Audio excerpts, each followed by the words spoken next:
Hello friends, welcome back to my channel True Survey.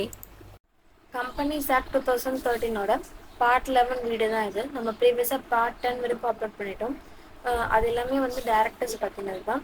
So நீங்கள் இப்போ first time directors பற்றின ஒரு video பார்க்க போகிறீங்க அப்படின்னா ப்ளீஸ் அதெல்லாம் பார்த்துட்டு அதுக்கப்புறமா இதில் வாங்க. அப்போ தான் உங்களுக்கு வந்து கிளியரான கான்செப்டுவல் அண்டர்ஸ்டாண்டிங் கிடைக்கும். First one, appointment of directors. Appointment of directors வந்து செக்ஷனுக்குள்ளே டிஃபைன் பண்ணுறாங்கன்னு பார்த்தீங்கன்னா செக்ஷன் 149 சப்செக்ஷன் 1குள்ளே minimum and maximum number of directors ஒரு கம்பெனியில் எவ்வளோ இருக்கணும் அப்படின்னு சொல்கிறாங்க. இது வந்து 1 மார்க்ஸ் அண்ட் பாயிண்ட் ஆஃப் வியூவில் பார்த்தீங்கன்னா ரொம்பவே இம்பார்ட்டண்ட்டான ஒன்று.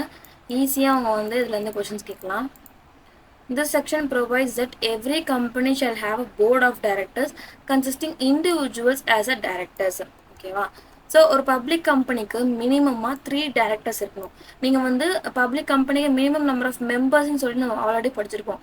அதுக்கும் டேரக்டர்ஸ்க்கும் கன்ஃபியூஸ் ஆகாதீங்க. டேரக்டர்ஸ்ன்னு பார்க்குறப்போ மினிமமாக 3 இருக்கணும். And for a private company மினிமமாக 2 டேரக்டர்ஸ் இருக்கணும். அண்ட் ஃபார் ஓபிசி 1 டேரக்டர் இருக்கணும். And maximum number of directors ஒரு கம்பெனியில் எவ்வளோ இருக்க முடியும்னு பார்த்தீங்கன்னா that is 15 directors. A company in case ஒரு கம்பெனிக்கு வந்து 15 டேரக்டர்ஸ்க்கு மேலே தேவைப்படுது அப்படின்னா அவங்க அப்பாயிண்ட் பண்ணிக்கலாம். பட் என்னன்னா only by passing a special resolution pass பண்ணதுக்கு அப்புறமா they can have 15 + directors. Okay, first appointment வந்து எந்த டைம் வந்து டேக் பிளேஸ் ஆகும் அப்படின்னு பார்த்தீங்கன்னா appointment of directors can happen when first directors are appointed to the company. எப்போ ஸ்டார்ட் ஆகுது? when the first directors are appointed. ஓகேவா? when directors are appointed at general meeting.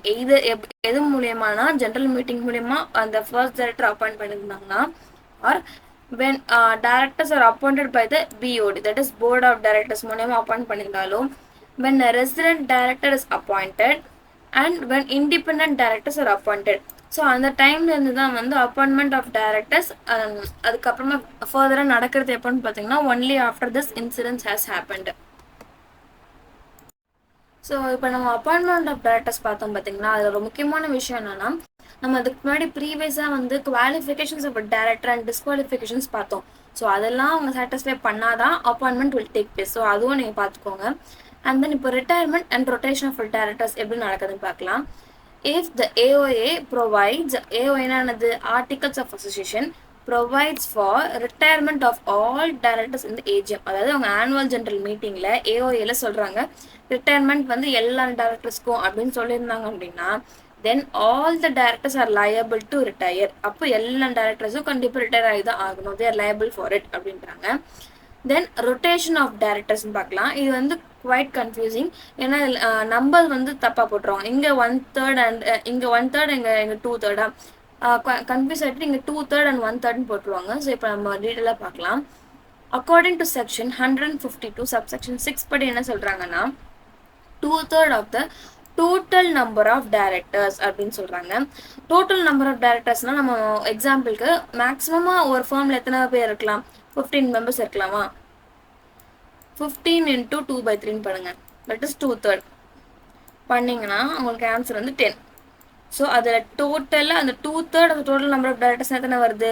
Example 15 வச்சுருந்தோம்னா it may vary from company to company. In case அவங்க கம்பெனியில் வந்து வெறுமனே 14 இருக்கலாம், 10 தான் இருக்கலாம். ஸோ அந்த டோட்டல் இருந்து 2/3 பார்க்கணும்.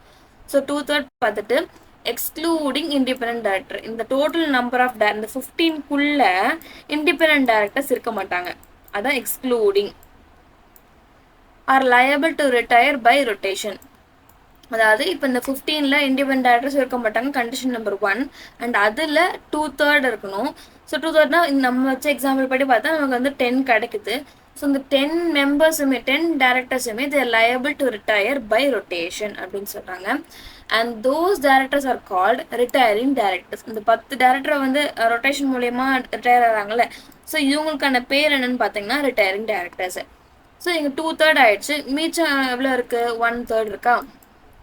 ஸோ அந்த 1/3 பார்த்தீங்கன்னா they're liable to vacate the office. So இதுதான் வந்து இந்த ஃப்ராக்ஷன் ரேஷியோ. இதனால் பார்த்துக்கோங்க.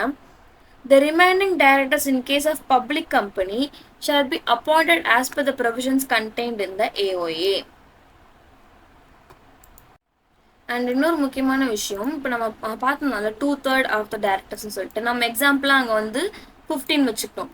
இங்கே இப்போ நம்ம வந்து 11 டேரக்டர்ஸ் தான் இருக்காங்கன்னு வச்சுக்கோங்க. டோட்டல் நம்பராகவே எக்ஸ்க்ளூடிங் இண்டிபெண்டன்ட் டேரக்டர்ஸ் வந்து 11 டேரக்டர்ஸ் இருக்காங்க அப்படின்னா அதில் 2/3 போட்டுன்னு வச்சுக்கோங்களேன், 7.33 வரும். ஸோ இப்போ இந்த கேஸில் நம்ம என்ன பண்ணுறது, ரேஷியோவில் வந்து நம்ம டேரக்டர்ஸ் வந்து இது பண்ண முடியாது கரெக்டாக. ஸோ இந்த மாதிரி ரேஷியோ பாயிண்ட்ல டெசிமல் வந்துச்சுனாலே நம்ம ரவுண்ட் ஆஃபாக வந்து 8 டேரக்டர்ஸ்னு கன்சிடர் பண்ணிக்கணும். ஸோ அப்போ அந்த டோட்டலாக 8 டேரக்டர்ஸுமே will retire as per rotation. And இவங்களுக்கான பேர் என்னது, ரிட்டையரிங் டேரக்டர்ஸ். ஸோ இது வந்து ஒரு முக்கியமான விஷயம். And then when a director retires by rotation at the AGM, the company at the same meeting may appoint the retiring director or some other company in the vacancy. அதாவது அந்த AGM அந்த rotation மூலயமா ஏஜிஎம்ல வந்து retire ஆகிறாங்க பார்த்தீங்களா, அப்போது அதே மீட்டிங்கில் அந்த கம்பெனி வந்து அந்த ரிட்டையர் டைரக்டருமே திருப்பியும் ரீஅப்பாயின்மெண்ட் மாதிரி பண்ணிக்கலாம். ஆர் வேற ஏதோ ஒரு பர்சன் ஒரு டைரக்டரை வந்து திருப்பி அந்த வேகன்சியில் ஃபில் பண்ணிக்கலாம். ஸோ இதுதான் நாங்கள் சொல்கிறாங்க. ஸோ அவ்வளோதான். இதோட நம்ம appointment of directors and retirement by rotation of டேரக்டர்ஸும் நம்ம பார்த்துட்டோம். ரெண்டுமே இம்பார்ட்டண்டான டாப்பிக்கு. இதை நாங்கள் 1 மார்க்லையும் இது மாதிரி கேட்கலாம், ஒரு தியரட்டிக்கலாகவும் இந்த கொஷின்ஸாக கேட்கலாம்.